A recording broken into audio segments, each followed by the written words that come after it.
We're snorting cap rates and shooting up cash flow here at Deal Junkie.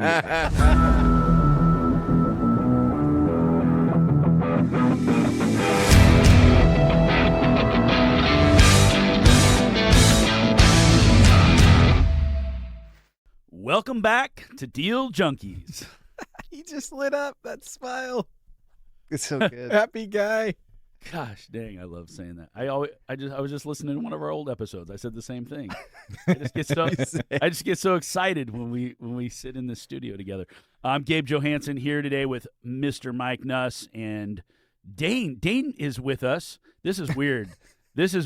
Dane is usually traveling the world somewhere, and Trevor and Mike and I are all making fun of him because we're jealous. Dane's with us today, and Trevor is out traveling the world or something. Oh, yeah. What is Trevor doing? I don't know, not working. No, he's kayaking today in the What? ocean, I think.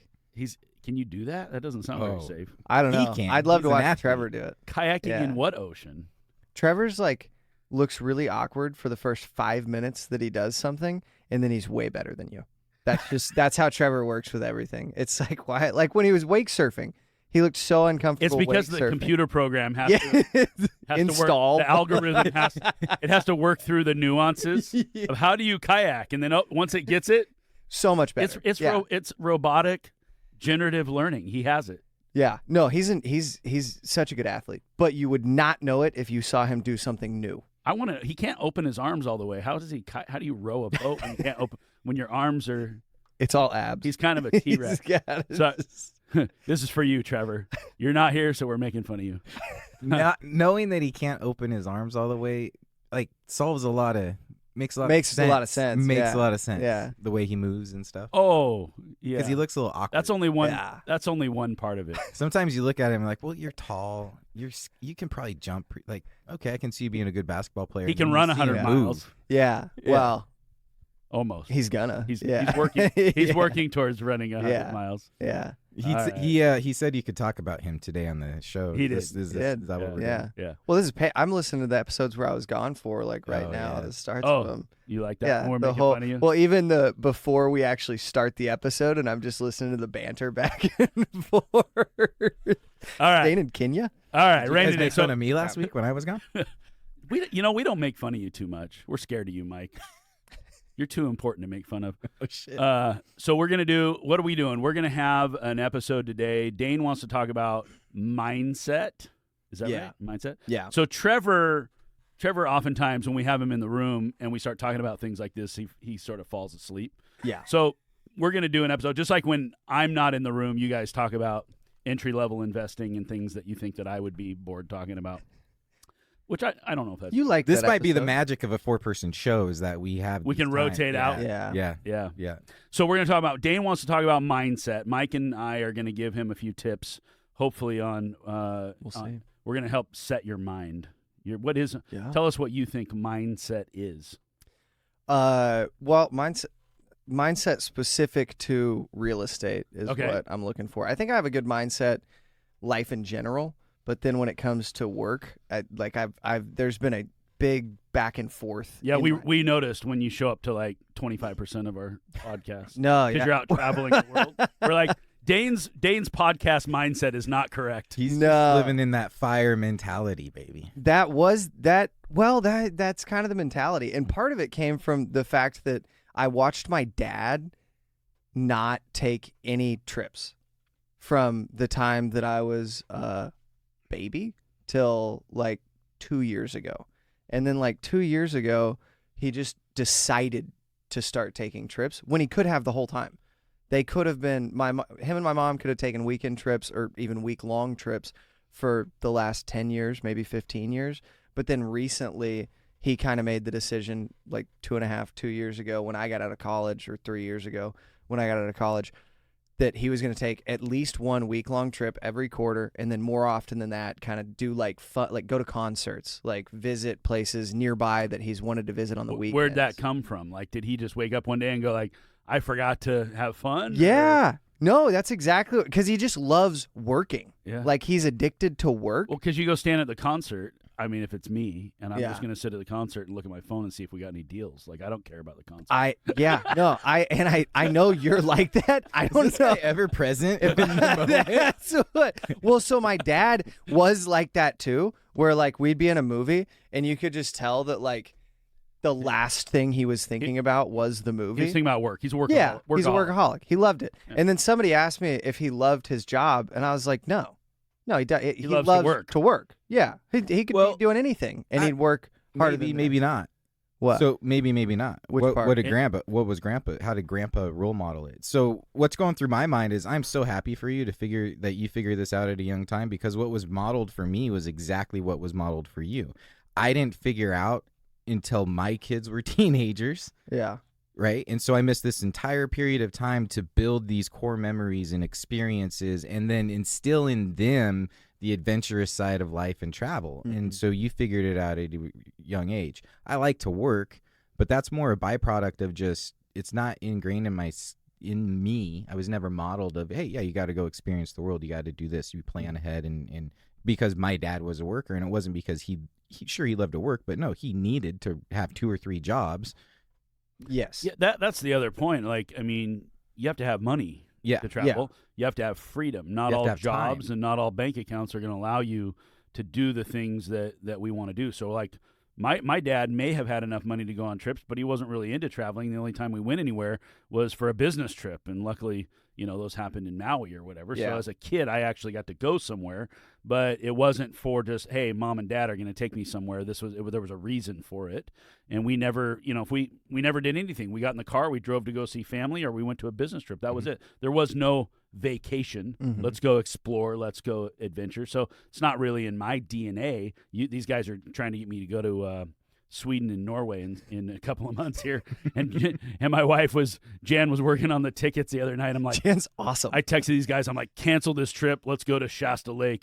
This is this is way too much work. So much work. These tickets. And Jan looks at me and she's like, you're not doing any work. And I was like, just watching you do it is but too I much. Feel it. It's stressing me out. And then I'm thinking about all the long flights and all the other stuff. Like, literally, I mean, travel is work. Travel it's not relaxing. You have to plan it. And that's part of it is being super intentional about, like, no, I want to do this now while I have the ability, while I don't have 3 kids. You don't have kids. That I have to. Yeah, that's the biggest thing. Is it's like I'm doing this right now, and it's like, well, you don't have enough money and haven't worked to the point. And it's like, yeah, so when do I do it? When I'm 60? Like, do I wait the exact time? And so, like, 5 years from now, I don't think it's going to happen. And I tried to, like, I was very clear in my own mind too about, like, okay, this is going to be the best time for me to do it. Yeah, when you and Trevor have kids, I'm not going to hang out with you anymore. I know you've told us that before. I'm already past that stage. You guys aren't there yet, so we can all hang out. As soon as you have kids, it's over. I'm going to go find new partners that don't have kids. Yeah. No, the time side of it was the big thing. I just listened to our last podcast when I called Trevor your mule. Mule? Yeah. You're going to ride him for 18 years. And now you're like, well, maybe that time window's less. Once they have kids, I got to find another one. You got to swap them out. You did. Yeah, that is what you said. I just listened to that piece. Okay, so you told us what mindset is. So you want your mindset specifically around real estate. Yeah. You're in a spot now. You want some advice. You're trying to... he came in. I said, how's it going? And he goes, I need to get another deal. I said, fine.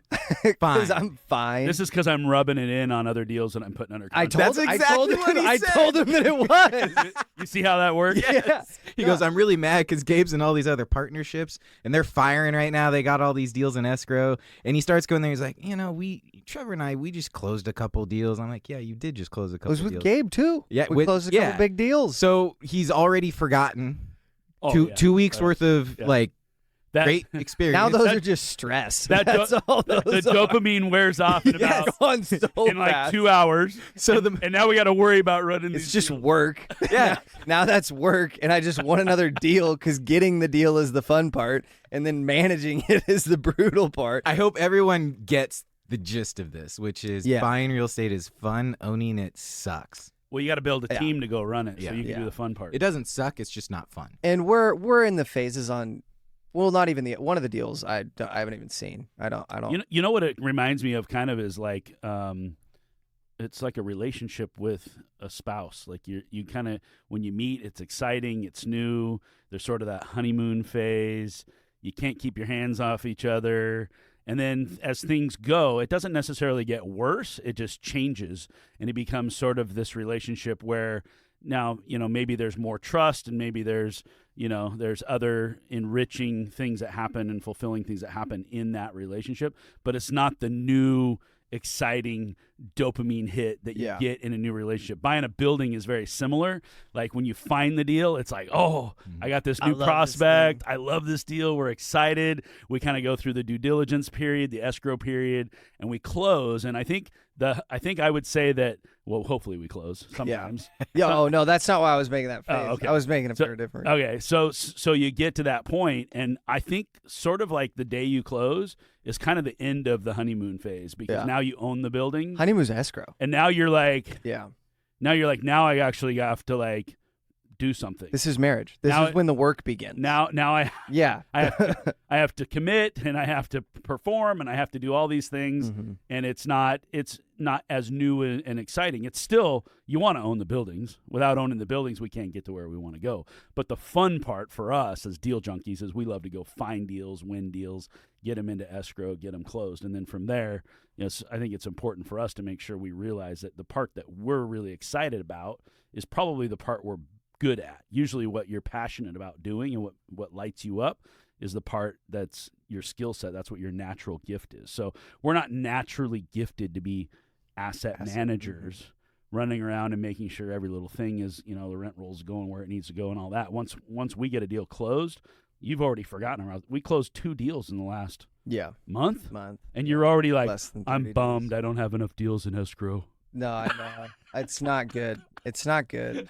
And that's why I wanted to talk about mindset, because I was always, my dad hates complacency. That's like on the list of things. These are just like, and my coaches hate it. Every coach hates complacency, where it's like you have somebody that's good, or like playing to the level of your competitor, where it's like, no, that's not where I want to go. I want to go here.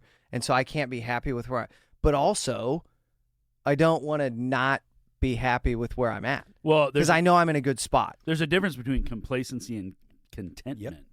Yeah. And I think no question. I think your coaches and your dad, what they were looking for is they want, you always hear this, if you're not moving forward, you're going backwards, sort of a thing, right? And so what they wanted to make sure is that you're always honing your skill and you're always moving in a forward direction. It doesn't mean that you can't find contentment in each one of those levels. That's exactly what we need to talk about. Well, because my drive comes from dissatisfaction from my current condition, and I don't know how to fix it. I think that's what yours is too, though, and I don't know how to change it to get it to the next level, where it's like, how do I play the game at the next level? How do I get there? But like, I have to force myself to be dissatisfied, because I don't want to do that. Okay, several episodes ago, you got on Trevor telling him he wasn't being patient. Yeah. You said, Trevor, then I closed some deals. I had deals in escrow when I said that. Now you're Trevor. I still have deals in escrow, but not enough. I don't have the ones I want. Yeah. Mike's going to say something. Well, the drive and the dissatisfaction, what you said specifically, my drive is dissatisfaction of my current state condition. Yeah. Why are you dissatisfied? What is it? No, I am like relatively satisfied. I'm not dissatisfied enough. I haven't passed the threshold to where, like, because right when I got into real estate, Trevor was the reason Trevor and I became like partners, is my take on it at least, was because he was baffled by how many like owners I knew and how many deals I kind of had to know about, because I had started like a year ago. And it's because I was just cold calling every day. That's all that I could do all day long. It was like, okay, how am I going to learn about what I want to be the best at and build relationships with the people who are the best at what I want to be the best at? And it was just cold call. I have to cold call all day long. That's the quickest way, even if it's not like the most efficient way. That's the quickest for me with the set of skills that I have, which was nothing at the time.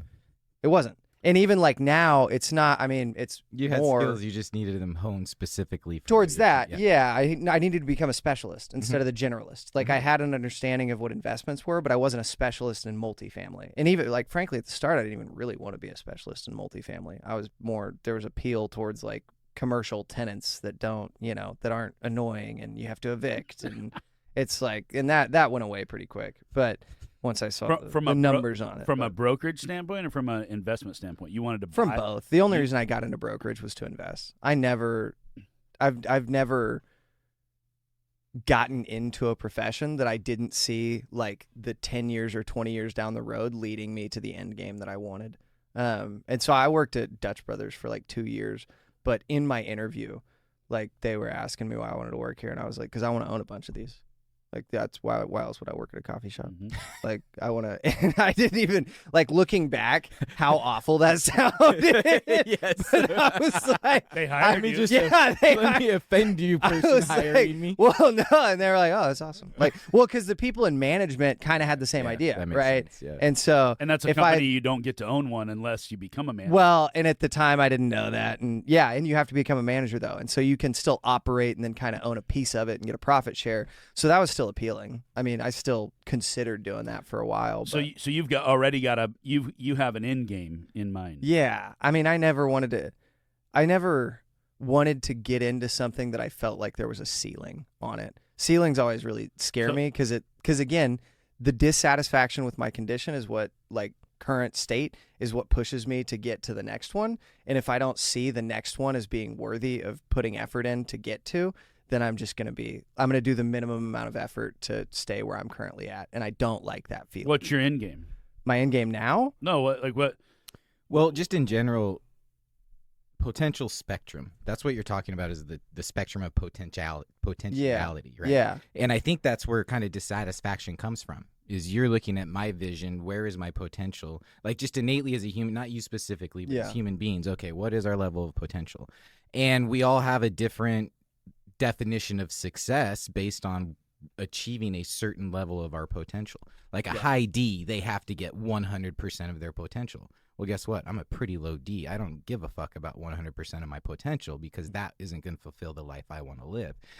And then I love content versus complacency because it fits in on this.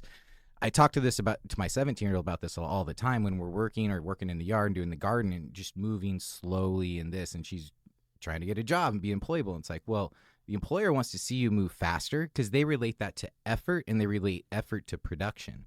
And that's where complacency comes from is, well, are we moving in that fashion, right? So are we complacent, not moving at all, not getting anywhere on that spectrum of potentiality?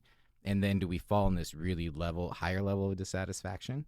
Or are we taking the action? It doesn't have to look. It kind of makes sense on how these things go together. And so what I'm hearing is someone who went through a big growth curve, created a lot of change in their life, created a lot of value, gained a lot of skills, took up a lot of that potentiality spectrum, and got to a plateau, which is now a new identity that's forming.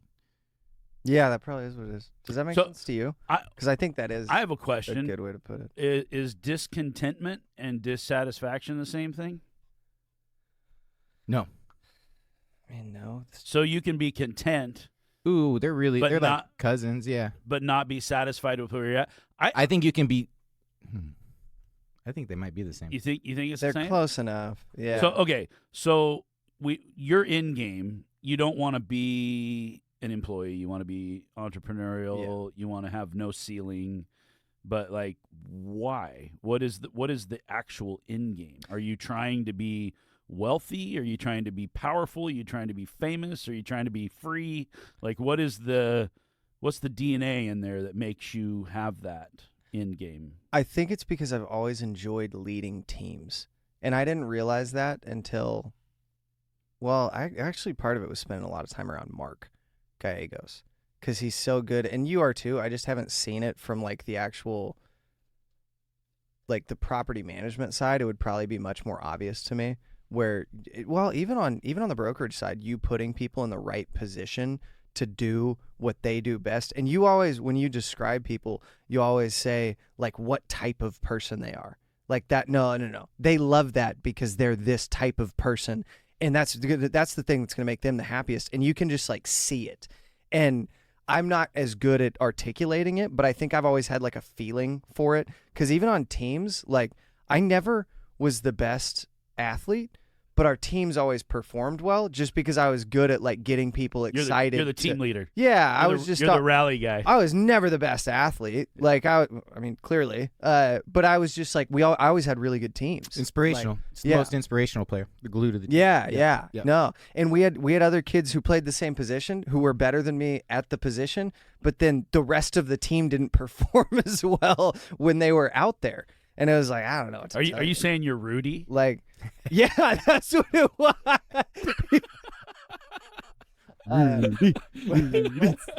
No, radio. Or what? Okay. He's too young for. He doesn't know what Rudy is. I know what Rudy is. I've seen Rudy. All right, Rudy. Okay, let's talk about. Then you say you're dissatisfied on some level. There's some. You're not 100% dissatisfied. No. But on some level, you're not. What is the feeling that you're not doing enough? Yeah. But you're not happy. You're not unhappy. No, I'm happy, but I'm not. You're not content. Yeah. I don't feel like, for a while, I felt like my trajectory was exactly what I wanted it to be. That's what I would say. When we started this, I love where our mind goes, like, subconsciously. I can't remember what question Gabe asked, but you said something like, I don't have any deals in escrow, and your mind said, that's not good. Yeah. I can't remember what it was, but that's like, okay, so that's your subconscious saying exactly what the problem is. It's scarcity mindset. Is that what? So there's not enough. I'm not doing enough. Is it though? I don't think it's. I don't think it's scarcity with Dane. No, I don't. Yeah, I've never. So why is it not okay? Well, this I think is really just because I'm competitive. Okay. I think that's what, and so I see like the other people, and it's hard for me to accept the fact that all of the other partnerships that he's in, the people who are in those partnerships have been doing this for 20 years. I was just going to say that. Or 50. Yep. Or 50. Yep. Yeah. Yep. Well, they're in their longer partnerships. Yeah. Well, they have significantly more momentum behind them. Well, I felt like we had some pretty good momentum. Well, you guys I still have feel momentum, like we do. but... It just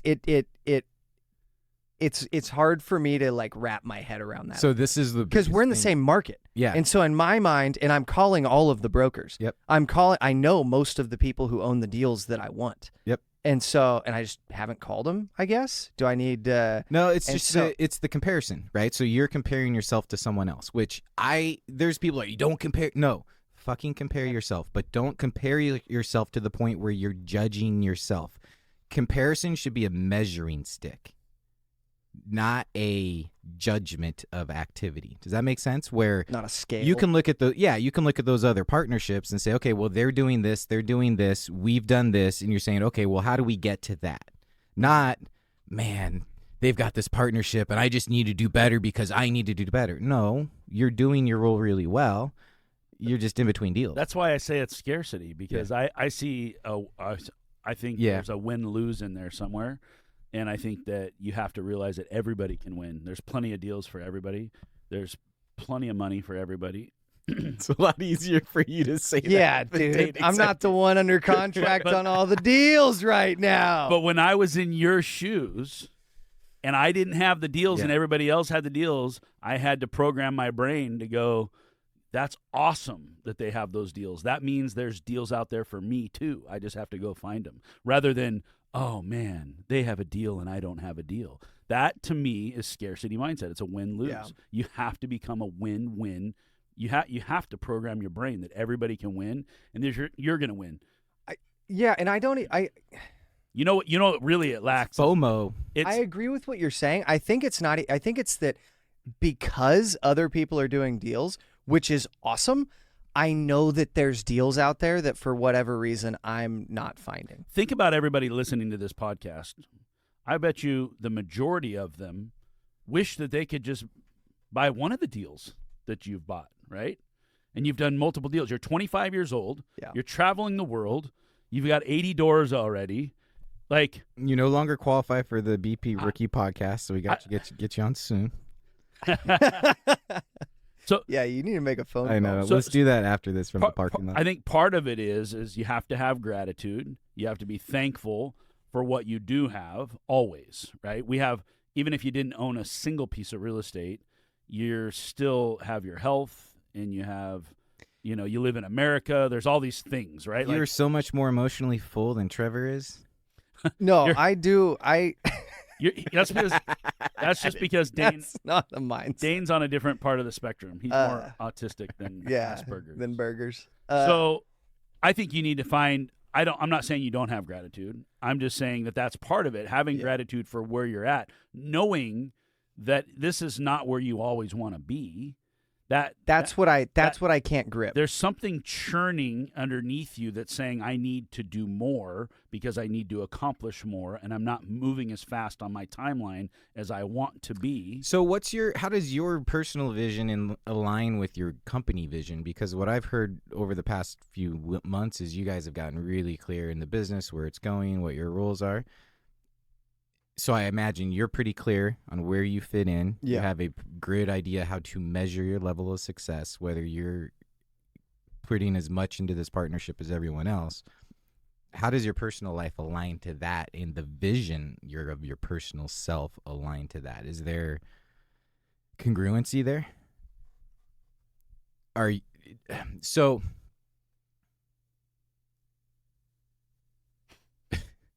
I think so. I mean, I know that I am happy right now. I'm grateful. Yeah. I'm not like You're not in a funk. No, I'm not in a funk. But you don't have, That's what not I'm the way to hearing put is someone that doesn't have a lot of clarity on their own personal life. And so that's why I asked. You seem to have, as a collective, really good clarity on your business side. But you personally do not seem to have a lot of clarity at your personal life. In terms of what I want outside of business? Yes. Yeah. No, I think that is huge. And that affects us at a business level. Yeah. Because usually that's a harder solution to find. It's questions you don't know how to ask. You don't even know how to ask them, so you don't know how to answer them. So you just go find the solutions by, well, business needs to change, or I need to do this, or I need to be better at that.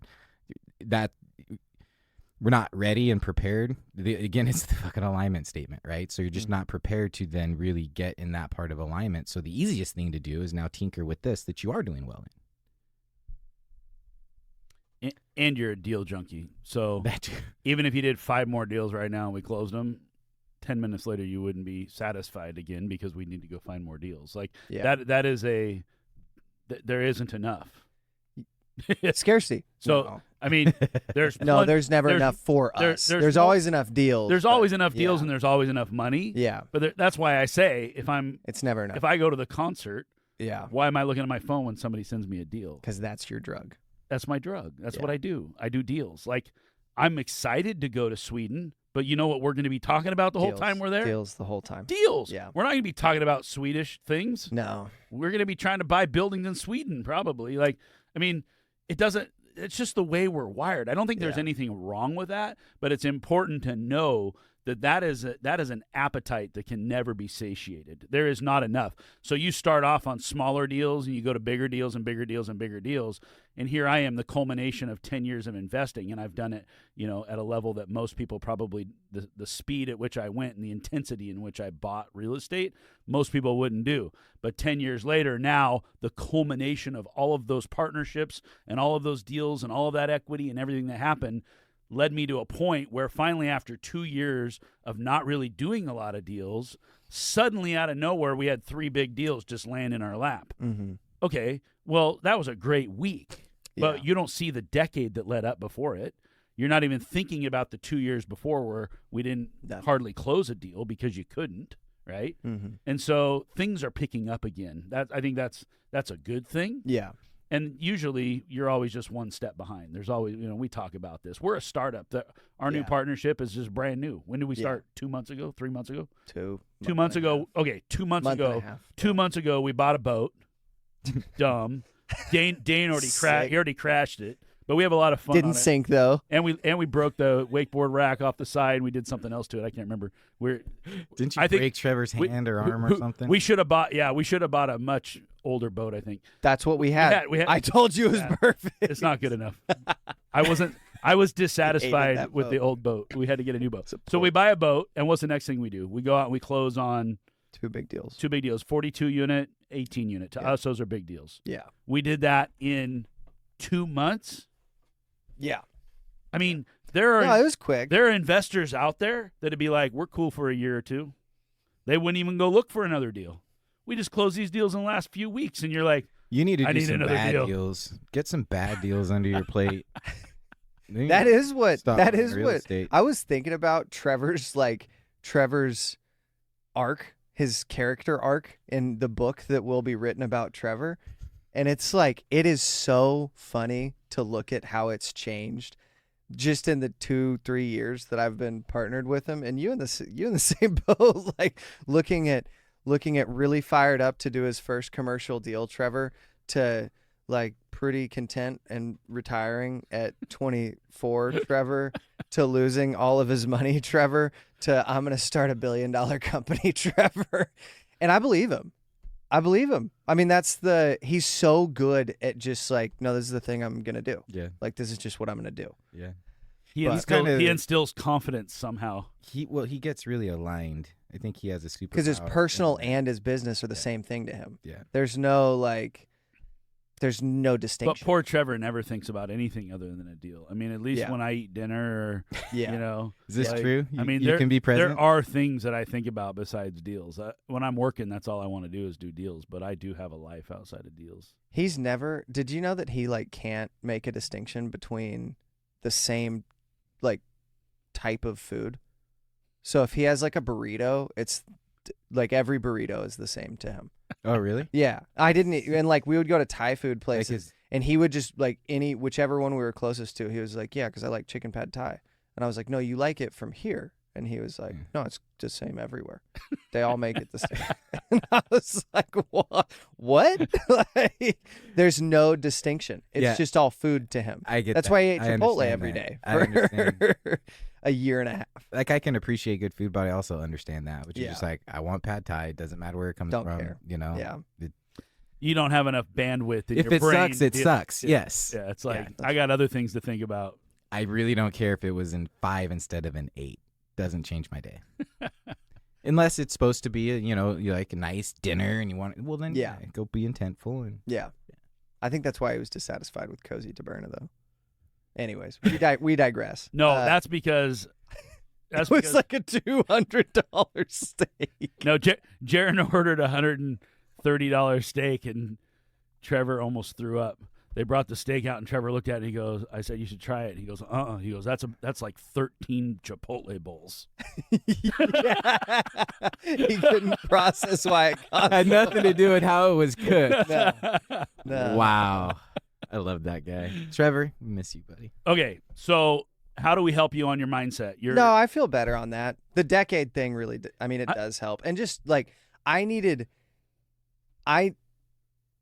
think part of it is that we set our early goals so high, and building the foundation early so that we can do what we're talking about doing now in like a year, I think is really important for right now. Mm-hmm. So the goals we set at that meeting like a month and a half ago, I was trying to, you never want to put a ceiling on anything. And I love that. And Trevor doesn't either, because Trevor Trevor actually like doubled the goals when we were sitting there, because you were like, well, we don't want to go too small. And I do agree with that.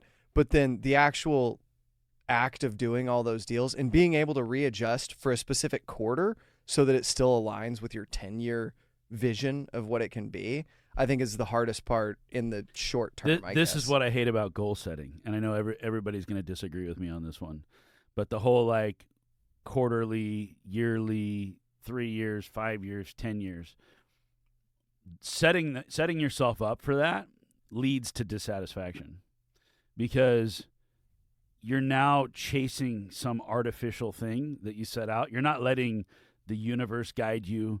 You're not putting positive energy into the world to attract deals to you. You're not doing what you're supposed to be doing. You're trying to force something to happen. Yeah. I think it's good to have some guidelines of, we want to build a big company and all that stuff. But like when you guys say we want to build $1 billion company, my brain is not yet developed enough to understand what that means. No. I believe we can do it because I've seen other people do it, to Mike's point. the comparison part. I'm not jealous or I don't feel crappy about myself that I haven't done it, but I've seen other people can do it. And what I love about those people is I look at them and I go, well, if he can do it, I can do it. Yeah. Right? Yeah. And so I've done a lot of things in my life where I would have never even taken the leap if I hadn't seen somebody else had already done it. And I sort of felt like, well, that guy's no smarter than I am. I can go do it, right? And so part of your problem is it's a good thing and a bad thing for you. It's a asset and a liability is you're surrounded by some of the highest level investors in the Northwest at all times. And you're comparing yourself.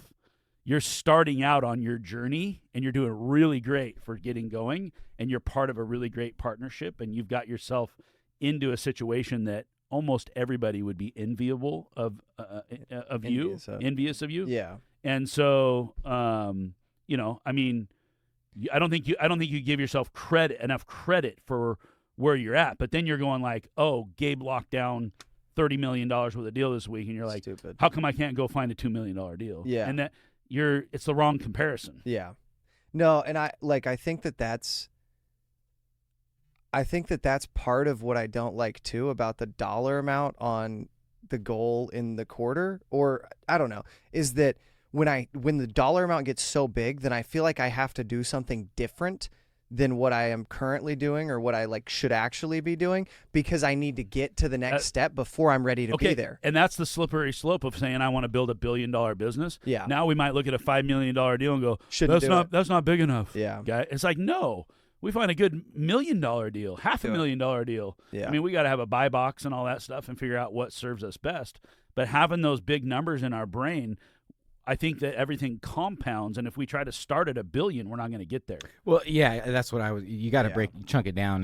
There's phases to it, and each phase is going to have different KPIs, and you should be focusing on the KPIs. What's a KPI? Key performance indicator. So, like, your KPIs is how many phone calls are you making, how many offers are you sending out, how many deals are you getting in escrow, and those numbers then correlate to volume. Yeah. This goes back to the transactional versus relational. And I'm not good at the transactional. And it can happen in the broker side. It can happen in the investor side. Trevor's really good at the transactional side of things because it's how many texts did we send out, how many voicemails, how many calls. And that's why Trevor just looks at it and goes, anyone can do this. This is exactly how you do it. Yeah. Except we're not all Trevor. Right. And he can hop on the phone with somebody and go, hey, you want to sell? No. Okay, cool. Have a good day. Bye. Yeah. Dane and I hop on the phone. And if they answer the phone and they'll talk to us, we'll talk for an hour or two. I'll forget why I called them. I don't even know what they own. It's not even about because we're relational. Yeah. Our goal is naturally to build a relationship, and if deals come out of that, that's great. But 9 out of 10 times, maybe nothing comes out of it, and you just have all these people that you chat with, and everybody loves you, and it's great, but you never do anything with. So Trevor would look at that and go, "Why'd you just waste 2 hours? That was dumb." And that's where it becomes really hard to create KPIs for someone in your role. That's one thing we struggled with, probably still do from our company for a long period of time because. Well, is it the number of phone calls you make, or is it the deeper the conversations you have? Yeah. So what's better, 500 phone calls and 5 shitty conversations, or 50 phone calls and 5 deep conversations? And so then how do the KPIs relate to you? Yeah. And Trevor and I have gotten better about that because it was like that's the question is oriented towards who it's being asked to. And so for Trevor, it's 500 phone calls. Mm-hmm. Trevor should make 500 phone calls. Yep. For me, it's like 20. Because he needs to be a numbers. And the reason is because his personality type won't connect. He is going to have a lower success rate. It's not even because he couldn't do it. It's because he doesn't. Yep. It's because he chooses not to. Yep. Because the only reason he is on that phone is to find the next deal. And neither is right and neither is wrong. It's that's just the way it is. Personality type. Yeah. And so to have the KPI, because originally that was Trevor had we were at the same number of calls, and I was like, dude, I cannot make that many And this phone is calls the in a day. reason I cannot be a wholesaler or have my company be a wholesaling company is because we are relational. And I don't see wholesaling being relational. Wholesaling is about, I don't care about as much about the person. I care about the deal. Sure, maybe they should make money, but it really doesn't matter to me. Maybe the seller can be happy. But no, I want to connect with my sellers. I want to make sure that they're happy. I want to be profitable, which then means they need to, it's just, a completely different way to look at it because it's not transactional. And to that point, I think that transactional does it quicker, but relational creates velocity.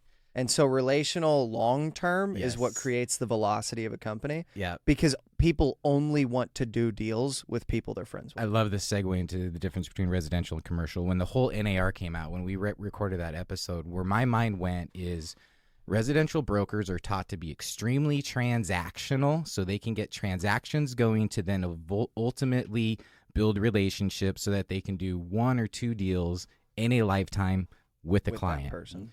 Commercial is completely opposite, where you're taught to build relationships over a long period of time to then ultimately do multiple deals per year with clients. So in the residential side, it's all about how many transactions do you close in the short period of time to stay in the game. And the commercial side is how many relationships do you build to keep that momentum. So that way, when you do get down the road, completely different mindset of how those two arenas work. And what's really interesting about NAR, and let me forget all that. It goes down to the owners of the real estate. Residential works the way it does because the mindset of the people buying and selling in the residential side is event-driven, it's emotional, it's transactional. And the owners on the commercial side, it's income-related, it's not emotional, it's facts and numbers. If I'm buying a house, when I'm ready to sell it 5 years later, I probably can't remember who even sold me the house, right? Right. Mm-hmm. And then, but when I'm buying a deal and a broker brings me a deal, he knows my buy box. We've worked together. He trusts me. He knows how to pitch me as a buyer. And we're not starting with somebody new where we have this crapshoot of whether or not we got a broker that's going to try to screw up the deal or a broker that's going to put the deal together. And a broker will make or break your deals, right? Mm-hmm. And the biggest problem in any deal is usually the broker, right? Yeah. But deals do come together seamlessly when you have the right brokers and when you can rinse and repeat. Like when I'm, like you said, on the commercial side, to build a relationship, I didn't want to have 500 relationships. I wanted to go meet Paul Curley and sell him 500 properties. And that's what I did, right? But when I went to go write an offer for Paul, I didn't even have to call him. I knew how much he'd pay. I knew what structure he wanted. Mm-hmm. When I called up and told him who the buyer is, I could pitch Paul. I didn't even sell real estate. I just sold Paul Curley. Mm-hmm. And I knew his balance sheet. I knew what he did. We had 100% closing track record. And when I got on the phone and I told somebody I got an offer coming your way and here's what it is, like it meant the total difference. There could have been 100 other offers written for Paul on that same property that didn't get accepted, and mine got accepted because I knew how to sell Paul because we had worked together over and over and over and over. Mm-hmm. House, like for better or worse, residential is just you're not going to go buy a house every 6 months or every year. You're just you buy a house every once in a while. So it's, I don't know. For me, that's I think that's probably why I didn't do residential. Yeah, honestly, is because I was not a great car salesman for this reason. Mm-hmm. There were guys selling 20, 30 cars. I would sell 10 cars, but I'd become friends with everybody that I sold a car to, but I spend too much time. I'd take somebody that had a very low credit score, and I would spend 2 hours with them trying to teach them how to improve their credit score so they could come back later and buy a car. That's why you need to be an owner, not an employee. Yeah. Owners don't like you. Well, and I will say that, too, about both Mike and myself, is that we are relational, and that's why we can own businesses. Yeah. If you're transactional, you've heard Trevor say it before. He's going, how do you hire? I always hire the wrong person. They don't do what it's because he's not a relational person. He can't see it. Every employee is just like a burrito. It's like an employee's an employee, a burrito's a burrito. Yeah. To us, every burrito is different, and every relationship is different. That's why I'm HR. HR. Yeah. And here's a real life example of that is we hired a new assistant property manager, carving out a new role. They're doing really successful. They're getting a promotion. We're creating some more systems. And so we've had these emails going back and forth where I've been watching, kind of letting them do some stuff, get going. When I say them, the entire team. And then I'm working with the second in command of, hey, here's the vision of where I'm seeing where this role now combines these two companies and it fills this need and it's unique. And then the new hiree, Jessica, has the skill set to fulfill it. And so we're talking for months now about how this potential change can happen. And now we're on the front end of that change starting, which means now we're relaying that vision to Jessica and then to Sarah, her boss. Here's how it's going to happen. Here's what you've learned. Here's what we need. Here's where it goes. And now I get to be involved in, I kind of checked in on it. So did Eric talk to you? How do you feel about this role? Are you excited about this? And the response I got from Jessica this morning, the email, my response to her was, this is the best email I've gotten in a long time. I'm so excited. Like, fuck, I'm tearing up for this stuff, right? Like I'm just trying to show the distinction between how a relational leader kind of leads their team. And Trevor doesn't have that component, but he's a great freaking integrator that shows, here's the vision, here's the numbers, here's the pathway, here's how we're going to get there. But then now having a relational person, now a partnership like you, that then can take that and meld the beauty of his brain into what your team needs.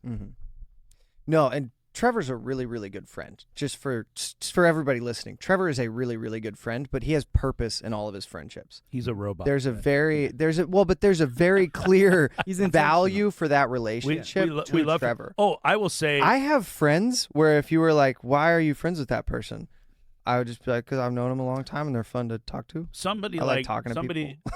When I talk to Trevor about something, it makes me feel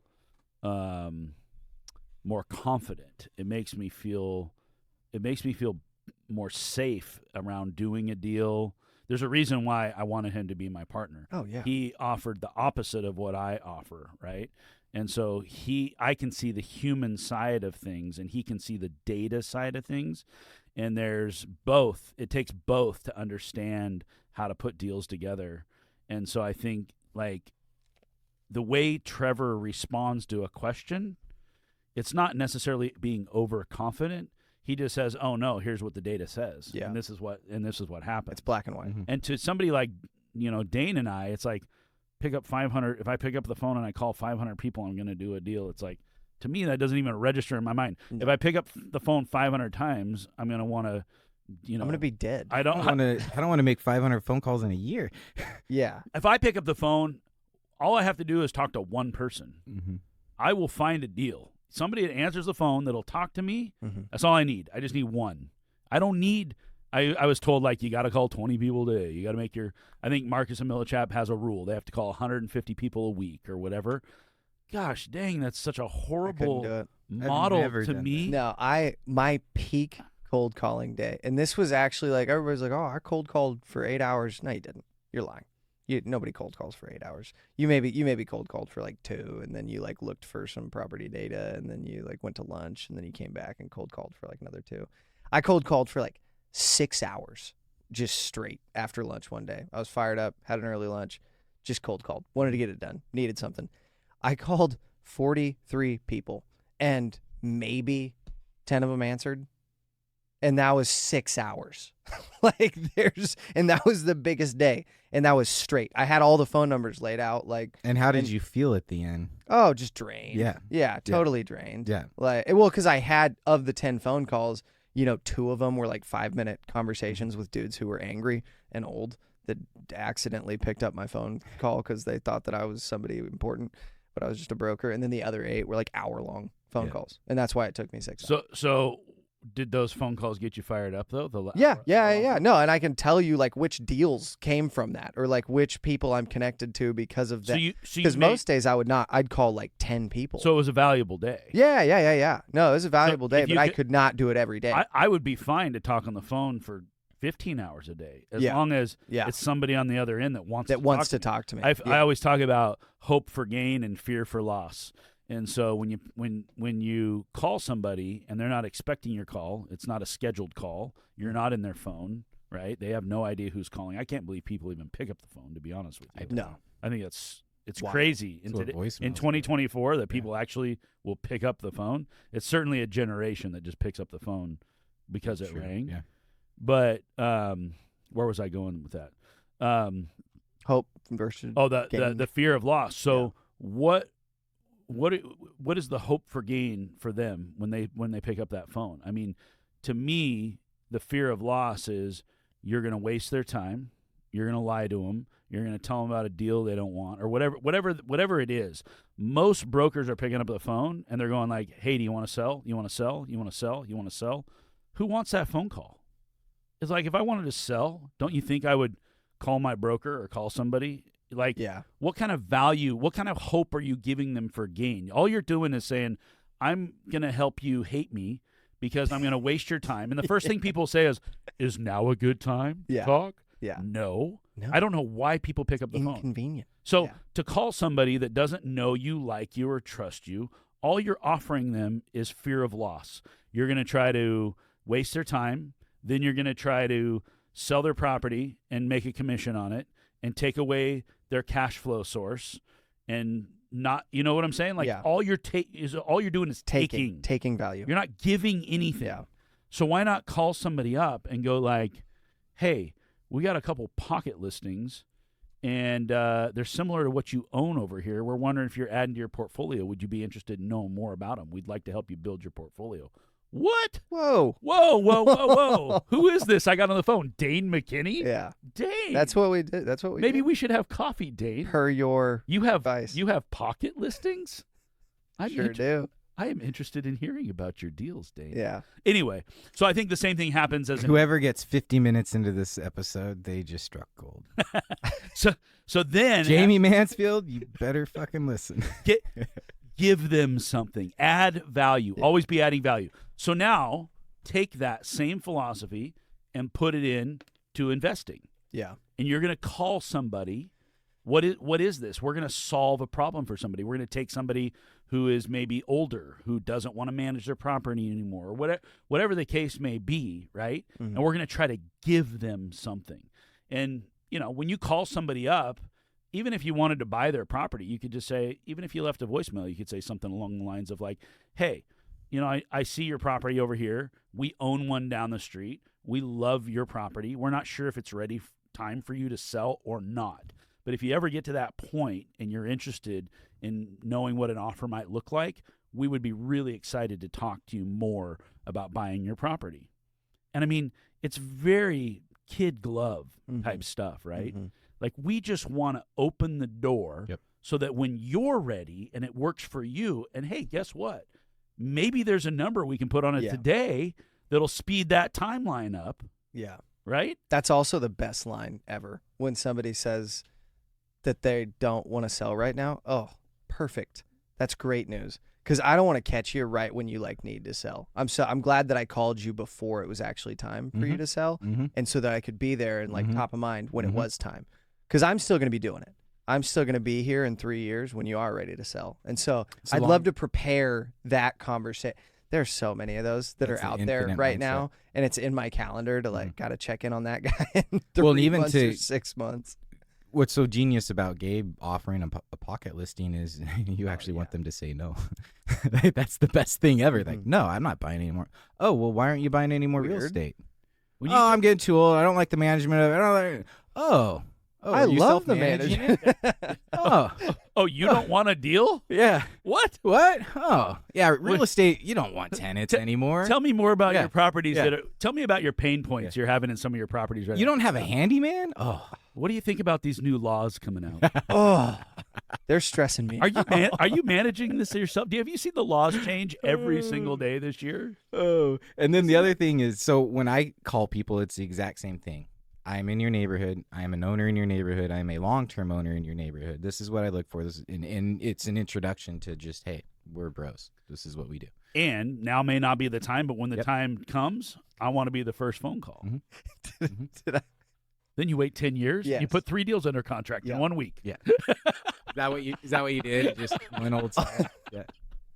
On the note of relational versus transactional, we were talking about how we needed to make a list of 50 value add deals in the valley that we could like the AJ Osborne buy box target. Yeah. 50 owners of the properties that we for sure wanted. And I'm making the list in Albany, and then I've moved on to Dallas, and so that's where. And then Trevor texts me, and I'm doing this on Monday. We talked about it on Friday afternoon, and Trevor texts me on Monday, also not even his task, and he goes, "I'm looking through it, and 50 is not enough. I think we need to call every value add deal." I was like.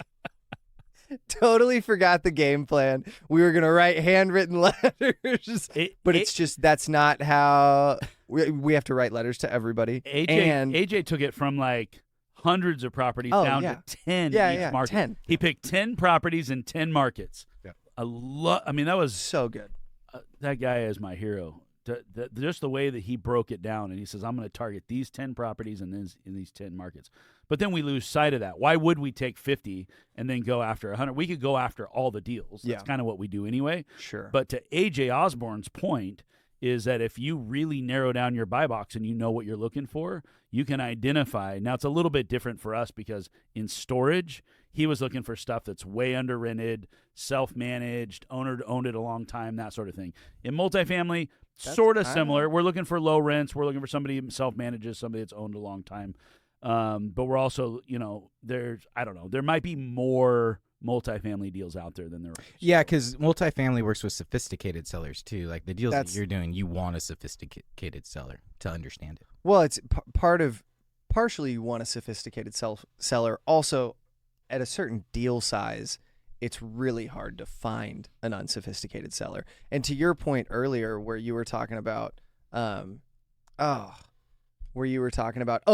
I like when you call somebody and you try to be transactional, and then the seller's like, if I wanted to sell it, I would have just called my broker.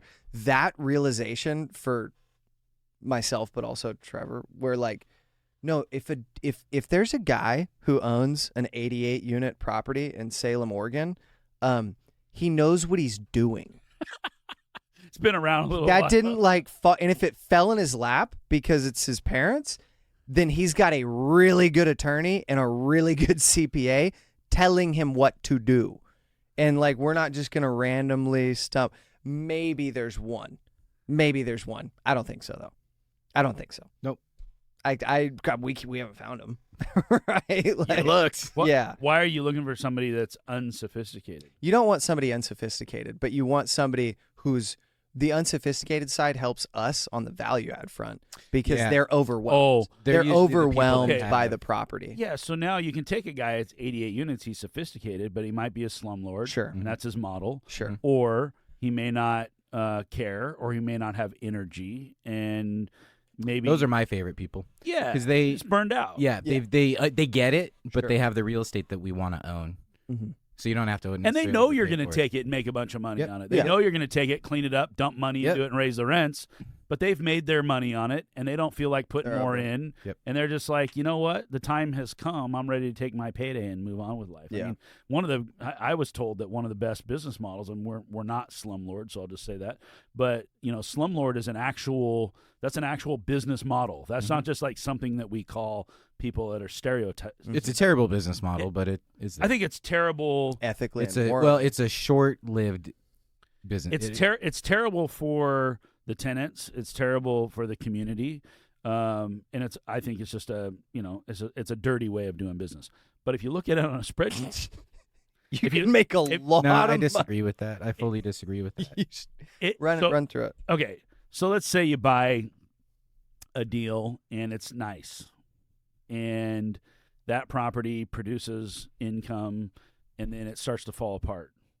And as it falls apart, whatever goes bad, roof goes bad, whatever, we don't fix it. We just fix the leaks for a few years, right? We hold the property for 10 years, and we decide that we're going to sell it. If we had maintained the property would be worth a couple $1 million. But as it is, everybody thinks that a deal that size is worth a couple $1 million, but then you got to back out the CapEx. And so you get down the road to where it should be worth a couple $1 million, and maybe your rents are low, your roof is bad, and all these other things. And so now the value is hindered by not only the rent roll, but also the physical asset is deteriorating. It's got deferred maintenance, right? And so in a really hot market, nobody cares that the rents are low because they'll bake in 1, 2, 3 rent bumps, and we'll get the rent roll where it needs to go. And when you get to the roof, and the roof's $100,000, you just negotiate. I'm not going to give you a new roof, but I'll give you a $50,000 credit. And so technically, like all of that deferred maintenance, number one, they're never going to find it all. And most buyers are going to be excited to buy the deal. They're never going to bake in the right number for deferred maintenance. You guys are a lot better than this on like the house flipping side because it's a smaller quantity. But there are so many unknowns in a larger multifamily deal that I don't think a buyer is ever going to accurately underwrite what the future CapEx is going to be, right? And so if I look at that deal now that should have been a $2 million deal, but reality it's $1.5 million because of where I've got the rent roll and where the condition of the property is, I can probably still sell that deal for $1.8 million, $1.9 million. And I 10% discount. And I didn't have to do all the work. Mm-hmm. Now, I had to hear a bunch of complaints and maybe get lawsuits and all the other things that come along with it. But at the end of the day, I mean, we see people do this and make a ton of money doing it. We don't respect them. We don't respect them. Okay, now let me push back on that with some science. Because what you're getting into is the land appreciates, sticks depreciate conversation. And in a hot market, when land is at its peak value, the depreciating improvements have less importance to that transaction. And so the leverage is in the seller, who then has leverage over the buyer. So it's just a market condition statement is what you're making. Seller's market. In a buyer's market, everyone's going to beat you up over your rent roll and your CapEx. And so what you just explained, where maybe $500,000 of real cost is only $200,000 in the sales price in a hot market, may become $800,000 in a buyer's. But as long as you're cash flowing, you just wait till it's a seller's market. The other part of that is, if you're making those improvements over the period of time, you're not a slumlord, you're increasing rents, you're making more income, you're making your property more valuable in the short term. Forget about the long term, but in the short term. And then if you're smart, then you use that value in other ways. So if you look at it in a vacuum, I can agree with that statement, but that statement only works in choosing the right market to sell in. Yeah, you have to wait till a seller's market. Yeah, and then the whole slumlord idea of is it good? So the reason I said on the time frame matters is slumlording, there is benefit to the community, right? You buy a nice building, you keep rents low, no one ever moves, you keep vacancy low. That can only last for a period of time. Yeah. Mm-hmm. One is because of the physical depreciation of the improvements can only handle so long. The other thing is, this is what we found in Portland, is the shock of rent increases. That doesn't matter to the marketplace. That's just the market. That's just incomes are going up. People are moving in, more demand. That's just transacting. Those people can transact. Everyone's happy. The problem is the slumlords, where someone's been in a unit for 10 or 20 years and they're paying $500 for a unit that should rent for $2,000. And now the slumlord has to sell because the physical life is gone. And now the tenants are like, what do you mean rent's $2,000? I pay $500. And now you have a housing crisis because too much of your housing stock is in the hands of slumlords and it hasn't been transacting. So there's an argument there that you're making that actually slumlords are the ones providing affordable housing. They are. Absolutely. But we don't like slumlords. Correct. Because why? The building is ugly? Because ultimately it becomes apart? The longer the slumlording becomes, the higher codependency of that relationship is created. And the more power the landlord has over the tenant. I don't need to make repairs. You can't move. You don't have mobility. I have more power over you. Mm-hmm. Well, and I will say that's one part of the model that I didn't mention is typically slumlords, they have lax screening. And so they'll move in sex offenders, they'll move in violent criminals, they'll move in people that can't rent anywhere else. And oftentimes they'll get a rent at or above market because they're renting to people that have no other choice. Yep, they might be undocumented. Whatever the case may be, they have a hard time going through the normal channels to rent. And so it also provides not only affordable housing, but it also provides housing to those who otherwise couldn't be housed, right?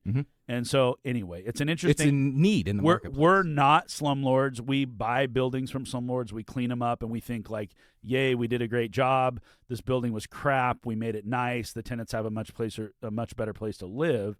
But then we also double the rent, and it's like, well, now not everybody can live there. And so, you have people going like, well... Are you the bad guy? Well, yeah. I mean, sort of. Yeah. In a way. Yeah.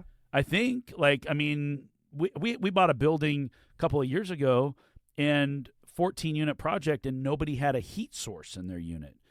And they said, well, the owner says he's going to come out and fix it for this next winter. And I said, well, when did he tell you that? And they said 3 winters ago. Mm-hmm. Like, they didn't have heat in their units. And so I was on rental services. I was on a lot of political shit at the city of Portland level. And one thing I always came down to is you want to create all these new fucking rules and have no way to implement anything. You have the biggest tool at your fingertips. It is the fucking housing code, the maintenance code. Mm-hmm. If you hired a couple more inspectors, if you actually went after those... It's not a law if you don't enforce it. Exactly. You have the ability to foreclose on vacant homes that fucking drug dens, and you won't do it. You're the problem. Enforcing the zoning code is actually what our community needs the most. So we have nice housing stock. Sorry. No. Well, I don't even know how we got off on that tangent. Yeah, It is a model. I think we're trying to get Dane's mindset right. I feel better. I feel way better. I think now that Dane knows he can be a slumlord, he feels more satisfied. 10 years from now, he's more content. His personal identity has been figured out. He has a new end game. I've got a decade to become a really good slumlord. That's what I learned. I need an image of a dude like who's the best slumlord. Hairy We chest know him. blowing out. Gabe's got a couple. And you know what's interesting? There's one of the biggest property owners in Portland. I always forget his freaking name. Joe Weston. So he has his slumlord model. He has a lot of buildings that are just slumlord model. He has a lot new construction. Like he built a lot of stuff. He has a crazy portfolio. But there is a piece of slumlording that fits into it. His model is to be 80% of market on rents in every building that he owns. Like, Correct. I rent from him. I have 2 spaces that we lease our SMI Portland office from, Mm-hmm. and it's just it's a decent, clean building. Mm-hmm.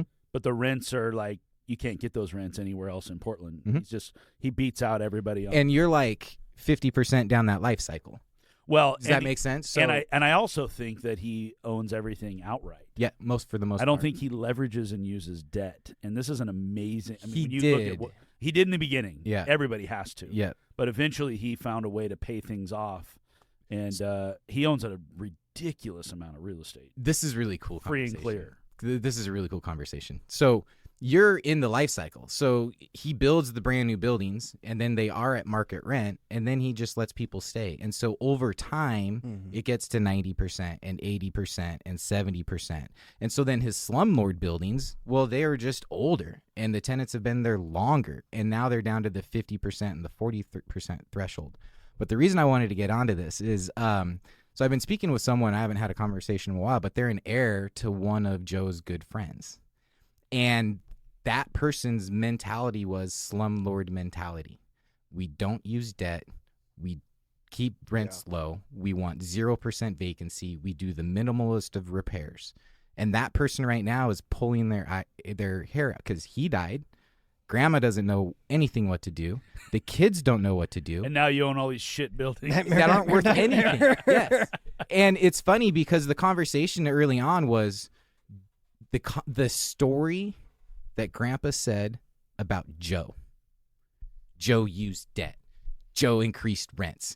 Joe did this. Well, Joe has a free and clear $1 billion portfolio in Portland. This guy's heirs have shit that they don't know what to do with. Be like Joe. There's a thought process there that by being a slumlord, you're extracting the future value out. That's exactly what if you're doing. Trying to be a legacy owner and pass this to your heirs, the last thing you'd want to be is a slumlord because you're basically spending your kids' inheritance, right? Like you're taking out all the value out of the building. And that's why I think if you look at it on a spreadsheet, it works. It's just like morally and it's just not the right thing. Ethically, it's just not the right thing to do. It's as selfish as it gets. I'm telling you what, if you're looking at the numbers of it, I think you would be hard pressed to say like, yeah, you just drive the thing into the ground, suck out as much cash as you can from it, and then when you go to sell, some investors, sell it to some some guys who think they're winning. We're value add guys. Yeah, right. Yeah. We've gotten worked by some slumlords, man. We got worked. They saw us coming. They knew it. They knew we It's were predatory. Yeah. Oh, dude. They do it to their tenants. They you do know it why to I their said buyers. just go buy a couple shitty deals? It'll change it. I my bought a couple shitty deals this year. Ones you wish you hadn't have done? Yes. Oh, really? 2 deals this I'm year. very I just happy wish I we wouldn't did have ours. bought them. Flips or holds? Yeah, flips. Do you hold? I hold. I've actually bought a sorry. decent That was amount. just so mean. I got 2 no seller finance duplexes in escrow. Excited Oh, about you were that. telling me about that. Mhm. Yeah, those are pretty sweet, actually. Good views. Oh yeah, that was Um, good views. Well, I feel good. Oh, I feel better. You're better now? Yeah, I'm back. We fixed Dane. Yeah, He's grateful. I think I just need to write. It's a good thing I don't letters. compare myself to make you. some Your calls. measuring stick. Like Oh, my. I got 2 duplexes in escrow.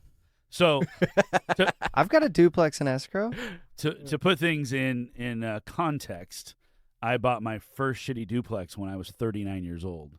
So you still have 14 years to go till you get to where I was when I started, and you're 25 years old. So I think you're going to be okay. I think it's going to be all right, Dane. I was gonna come up with some smart response. to I was that. slinging cars. I was running a car dealership when I was your age. Yeah, I thought I was a hot shot. you were a hot shot. That's how I learned how to add value. You knew you were a hot shot, just not doing the right thing yet. Yeah. It wasn't what you were meant to do. Yeah, I was really good at my sport, but I really realized I was in the wrong league. Mm-hmm. I was playing t-ball. Yeah. If that, you're playing ping pong. It's table tennis. It's Okay. the wrong field. All right. Should we let's wrap wrap it it up. in? Okay, guys. Hey, are we giving anyone a shout out on this one? Who Mike, wants do who you have wants a shout anybody?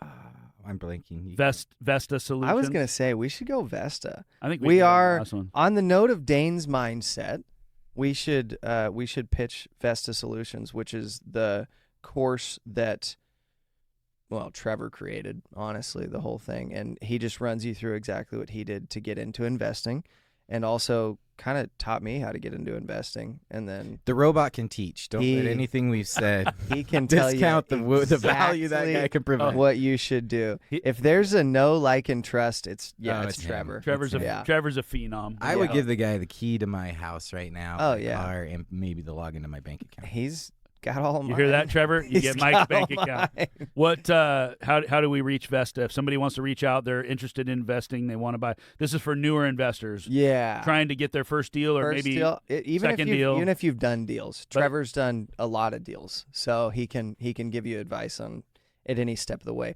And he's also good at projecting how he's going to do deals that he hasn't done yet. So I'm sure he could tell you about that. But we have an Instagram account at Vesta Solutions LLC, and then we have a website which is vestasolutions.net. And then you can get to the class by throwing a /class. Avery, if you want to throw the links on the description, that would be awesome, so all our listeners can find us there. So if you want to get yourself on a trajectory to do deals and be Mhm. a deal junkie, you got to start somewhere. Napoleon Hill said, "Action is the highest form of intelligence." So it's good for you to listen to podcasts. It's good for you to read books. It's good for you to go to meetups, but you have to take action. Do it. You have to write offers. You have to do deals. Get in the game. We're excited to keep recording this podcast for you. Please share us with your friends, and we will see you next time.